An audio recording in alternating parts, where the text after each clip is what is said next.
বন্ধুরা, আজকে একটা নতুন গল্প নিয়ে আসলাম তোমাদের মাঝে। এটা সত্য এবং বাস্তব জীবনের ঘটনা। শেষ পর্যন্ত শোনার অনুরোধ রইল। শুনলে তোমার মধু চলে আসবে। দেরি না করে চলো শুরু করা যাক। আমি একটি ছেলেকে ভালোবাসতাম, অনেক ভালোবাসতাম তাকে, আমার ভালোবাসার সরলতার সুযোগ নিয়ে। সে আমাকে একদিন ময়নামতি ঘুরতে নিয়ে গেল। ঘুরতে ঘুরতে আমাদের রাত হয়ে গেল, আর এদিকে বাড়িতে আসার জন্য কোনো পরিবহন পাচ্ছিলাম না। বাধ্যতামূলক হয়ে আমরা একটি আবাসিক হোটেলে গিয়ে উঠলাম। আবাসিক হোটেলে আমরা রাতে খাওয়া দাওয়ার পর দুজনে গল্প করতে শুরু করলাম। আমি তাকে বিশ্বাস করতাম। সে আমার একটা ভালো বন্ধু ছিল বটে, কিন্তু গল্প করতে করতে কখন যে দুজনে ঘুমিয়ে পড়লাম তা টেরই পেলাম না। গভীর রাতে অনুভব করলাম সে আমার সাথে একটা কিছু করার চেষ্টা করছে। তার কিছুক্ষণ পরেই বন্ধুরা, সে আমার সাথে যা করল তা শুনলে তোমাদের মাথা গরম হয়ে যাবে। বন্ধুরা, গল্পটি অনেক অনেক ইন্টারেস্টিং। আশা করি তোমরা পুরো গল্পটি খুব মনোযোগ সহকারে শুনবে। তবে গল্পটি শোনার পূর্বে তোমাদের নিকট আমার ছোট্ট একটি অনুরোধ, তোমরা দয়া করে আমার চ্যানেলটিকে সাবস্ক্রাইব করে আমাকে সাপোর্ট করবে। হ্যালো বন্ধুরা, আমি শিরিন শিলা। বর্তমানে আমার বয়স 30, কিন্তু আজকে আমি তোমাদেরকে যে ঘটনাটা বলব তখন আমার বয়স ছিল মাত্র 16 বছর। আমরা 3 বোন। আমার বাবা একটি কারখানায় চাকরি করত। আমার মা ছিল গৃহিণী। আমরা 3 বোনই ছিলাম মোটামুটি বড়। আমার বয়স 16। আমার দ্বিতীয় বোনের বয়স ছিল 14, আর আমার তৃতীয় বোনের বয়স ছিল 12। আমরা মোটামুটি পিটে পিটে ছিলাম বোনেদের মধ্যে। আমাদের কোনো ভাই ছিল না। বাবা এটাই আমাদের সংসার চালাইত। আর আমিও দেখতে মোটামুটি অনেক সুন্দরী ছিলাম, অনেক সুশ্রী ছিলাম, অনেক স্মার্ট ছিলাম। আমি যখন স্কুলে পড়তাম তখন স্কুলের ছেলেরা আমার দিকে হা করে তাকিয়ে থাকত আর আমার সৌন্দর্য উপভোগ করত। সত্যি কথা বলতে বন্ধুরা, আমার স্কুল লাইফটা ছিল অনেক সুন্দর। অনেক প্রেমের প্রস্তাব পেয়েছি, কিন্তু আমি কারো ফাঁদে পা দেয়নি। এভাবেই চলত আমার স্কুল লাইফ। হঠাৎ একদিন একটি ছেলে আমাদের স্কুলের, আমার থেকে 2 ক্লাস উপরে। ছেলেটি দেখতে অনেক হ্যান্ডসাম, কিন্তু সহজ সরল। ছেলেটি শুধু আমাকে দেখে হা করে তাকিয়ে থাকে। আমার কাছে তখন মনে হয়েছিল ছেলেটি মনে হয় আমাকে কোনো কিছু বলতে চাইছে, কিন্তু আমি খুব একটা বেশি এদিকে নজর দিতাম না। আমি যখন স্কুল থেকে ছুটির সময় বাড়িতে আসতাম তখন মাঝে মাঝে ছেলেটি আমার পিছে পিছে আসতো, কিন্তু কিছু বলতো না। আমি পিছনে ফিরে তাকাতে ছেলেটি অন্যদিকে তাকিয়ে থাকত। আমার কাছে কেন জানি মনে হয়েছিল ছেলেটি আমাকে কিছু বলার চেষ্টা করছে। আমার যেহেতু কোনো ক্ষতি করছে না, তাই আমি ছেলেটিকে কিছু বলছি না। এভাবেই ছেলেটি প্রায় 1 থেকে 2 মাস আমার পিছু পিছু আসে আর আমাকে কিছু বলার চেষ্টা করে, কিন্তু আমি কোনো সুযোগ দিচ্ছিলাম না। একদিন ছেলেটি আমার নাম ধরে ডাক দিল, বসিলা, তোমার সাথে আমার কিছু কথা আছে। দয়া করে তুমি আমাকে একটু সময় দিবে। আমি বললাম, আমি অনেক দিন ধরে লক্ষ্য করছি আপনি আমাকে ফলো করছেন। আপনার উদ্দেশ্যটা কি? আমাকে একটু বলেন তো দেখি। বন্ধুরা, ছেলেটি আমাদের স্কুলের একজন ছাত্র ছিল। আমার চাইতে 2 ক্লাস উপরে এসে পড়ত। আমি তার নাম জানতাম। ছেলেটির নাম হচ্ছে সাজ্জাদুল ইসলাম সাজু। ছেলেটি দেখতে অনেক হ্যান্ডসাম, অনেক সুদর্শন, অনেক উঁচা লম্বা। বন্ধুরা, ছেলেটি যখন আমাকে বলল, শিলা, তুমি কি আমাকে একটু সময় দিবে? আমি তোমার সাথে একটু কথা বলতে চাই, যদি তুমি অন্ধকার চর্চা মনে না কর। আমি বললাম, না না, কি বলছেন আপনি? আপনি আমার বড় ভাইয়ের মতো, আপনি আমাদের স্কুলের একজন ছাত্র। হ্যাঁ, আপনি তোমার সাথে কথা বলতে পারেন। ছেলেটি আমাকে ধন্যবাদ জানিয়ে বলছিলাম, আমাকে একটু তোমার সাথে কথা বলতে সময় দেওয়ার জন্য তোমাকে অসংখ্য ধন্যবাদ। তারপর ছেলেটি আমাকে বলল, শিলা, তুমি কি জানো, তোমার সাথে কথা বলার জন্য, তোমাকে একটু দেখার জন্য আমি প্রতিদিন এই একই রাস্তায় তীর্থের কাকের মতো দাঁড়িয়ে থাকতাম। কখন তোমার সাথে একটু কথা বলবো, কখন তোমাকে একটু দেখতে পাব। আমি বললাম, যদি। আমি জানি আপনি আমাকে ফলো করছেন। আপনি আমাকে দেখার জন্য আমার পিছু পিছু হাঁটেন প্রতিদিন। এখন দয়া করে বলুন তো, আপনার উদ্দেশ্যটা কি? ছেলেটি যখন আমার সাথে কথা বলছিল তখন তার 2 হাত পিছনের দিকে রেখেছিল। আমি বুঝতে পারছিলাম না ছেলেটির হাতের মধ্যে কি এমন জিনিস রয়েছে যেন পিছন দিক থেকে আড়াল করে রাখছে, আমি মনে মনে সব কিছু ভাবছিলাম। ঠিক এই মুহূর্তে ছেলেটি পিছন দিক থেকে একটি তাজা গোলাপ ফুল আমার দিকে এগিয়ে বলল, শিলা, আমি তোমাকে অনেক ভালোবাসি, কিন্তু আমি কখনো তোমাকে বলতে পারছিলাম না। তোমার কাছে আসলে আমি যেন কেমন আনইজি ফিল করি। আমি ছেলেটিকে বললাম, আপনি যে আমাকে ভালোবাসেন, আমাকে চান, তা আপনার আচরণ থেকে আমি বুঝতে পেরেছিলাম। আর তাছাড়া আপনারা অনেক বড়লোক। আপনার বাবা অনেক টাকা পয়সার মালিক, ব্যবসা বাণিজ্য সব কিছুই আছে। কিন্তু আমার বাবার তো কিছুই নেই। আমার বাবা সামান্য একটা ফ্যাক্টরিতে চাকরি করে যে কয় টাকা পায় তা দিয়ে আমাদের কোনোরকম সংসার চলে। আপনার সাথে আমার যায় না, আপনি দয়া করে আমাকে ক্ষমা করে দিন। ছেলেটি আমার কথা শুনে আমাকে বলল, শিলা, আমি তোমাকে ভালোবাসি। আমি তোমার বাবার টাকা পয়সা, অর্থসম্পদ, পারিবারিক অবস্থায় সব কিছুকে ভালোবাসি না। তোমাকে আমার ব্যক্তিগতভাবে ভালো লাগে। শিলা, ভাল লাগা আসে মন থেকে। আমি সত্যিকার অর্থে মন থেকে তোমাকে ভালোবাসি। আমি কথা দিলাম শিলা, আমি কোনোদিন তোমার ভালোবাসাকে অসম্মান করব না। তুমি আমার ভালোবাসাকে ফিরিয়ে দিও না শিলা, তোমার ভালোবাসার কাছে আমি অসহায়। ছেলেটির এরকম মিষ্টি মিষ্টি কথা শুনে আমার আবেগী মনকে হার মানতে পারলাম না। ছেলেটির প্রতি আস্তে আস্তে দুর্বল হয়ে যেতে শুরু করলাম। ছেলেটির মুখে এত মিষ্টি মিষ্টি কথা, যে কথা আমার হৃদয় ছুঁয়ে গিয়েছিল। তারপরও ছেলেটিকে আমি কোনোভাবেই বুঝতে দেয়নি যে আমি তার প্রতি দুর্বল হয়ে যাচ্ছি। আমি মনে মনে ভাবতে লাগলাম, বড়লোকের ছেলে আজকে ভালোবাসার অভিনয় করে আমার সর্বনাশ করে তারপর চলে যাবে, কোনোভাবেই তাকে ভালোবাসা যাবে না। তারপর আমি মনে মনে ভাবলাম, ছেলেটিকে কিভাবে আমার কাছ থেকে বিদায় করা যায়, আমার পিছন থেকে তাকে সরিয়ে দেওয়া যায়। মনে মনে চিন্তা করতে লাগলাম, এমন কিছু করতে হবে যাতে তার মনে কষ্ট না পায়, আর এমনিতেই সে আমার কাছ থেকে সরে যায়। আমি বললাম, দেখো সাজু ভাই, তুমিও যেমন আমাকে ভালোবাসো, ঠিক আমাকে একটি ছেলে এরকম ভালোবাসে। সে তোমার আগে আমার জীবনে এসেছে। এখন আমি কি করব সাজু ভাই? আমাকে একটা বুদ্ধি দাও, একটা পরামর্শ দাও। আমি তো তোমার জন্যই ছেলেটিকে ঠকাতে পারি না। আমি যখন অন্য একটি ছেলেকে ভালোবাসে বললাম তাকে পরীক্ষা করার জন্য, তখন আমি দেখতে পেলাম সাজু ভাইয়ের মুখটা একেবারেই মলিন হয়ে আছে, তার ভেতর থেকে যান কোনো কথাই বের হচ্ছে না। সে ভেতরে ভেতরে পড়ে যায়, ছাই হয়ে যাচ্ছে। কিছুক্ষণ পর ছেলেটি একটি দীর্ঘশ্বাস নিয়ে বলল, মনে হয় বিধাতা ভাগ্যে তোমাকে আমার কপালে রাখেনি, তা না হলে তোমার সাথে আগে আমার কেন দেখা হলো না, বা তুমি কেন আগে আমার নজরে পড়লে না? তোমার সৌন্দর্য আমার চোখের মধ্যে, ওই ছেলেটির আগে কেন ধরা পড়ল না?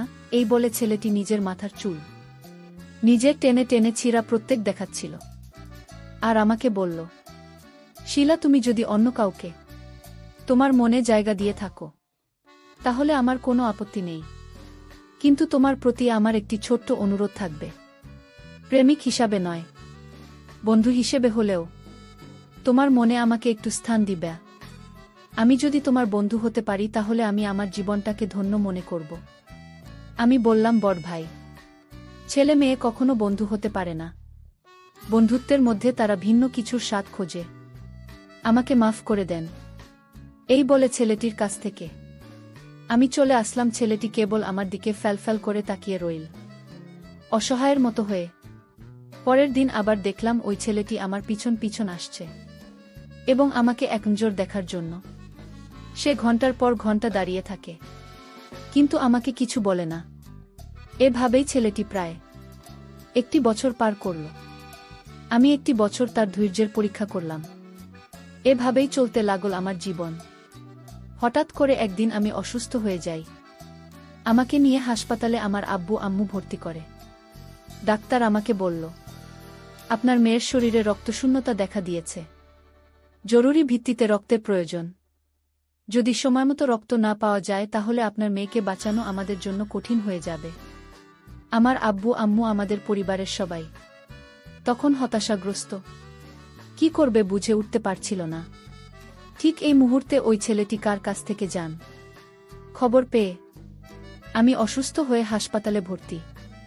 খবর পেয়ে পাগলের মতো ছুটে আসলো হাসপাতালে এসে আমাকে দেখে দিল আমার আব্বু তখন ছেলেটিকে জিজ্ঞেস করল, কে তুমি বাবা, তুমি আমার মেয়েকে দেখে কাঁদছ কেন?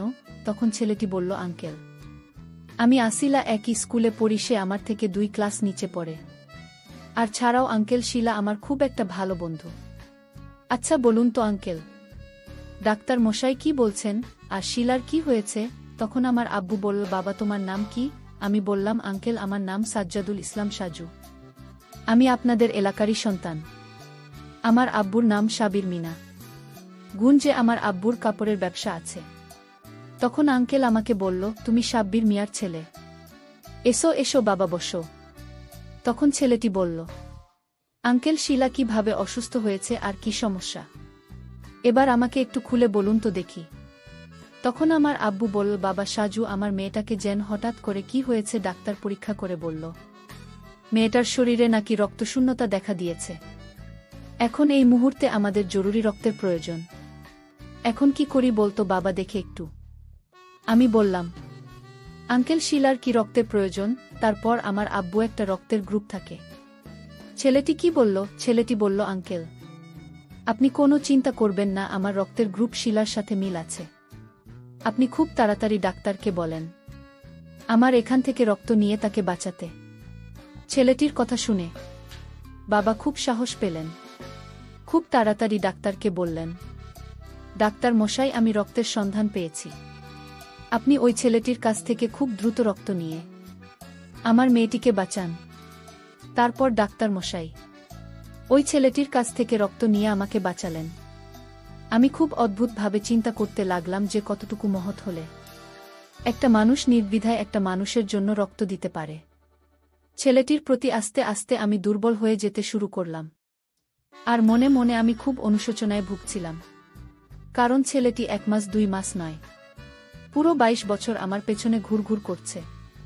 কতই না কষ্ট পেয়েছি, কতই না কষ্ট আমি তাকে দিয়েছি, অথচ ছেলেটি আমাকে সত্যিকার অর্থে ভালোবাসে।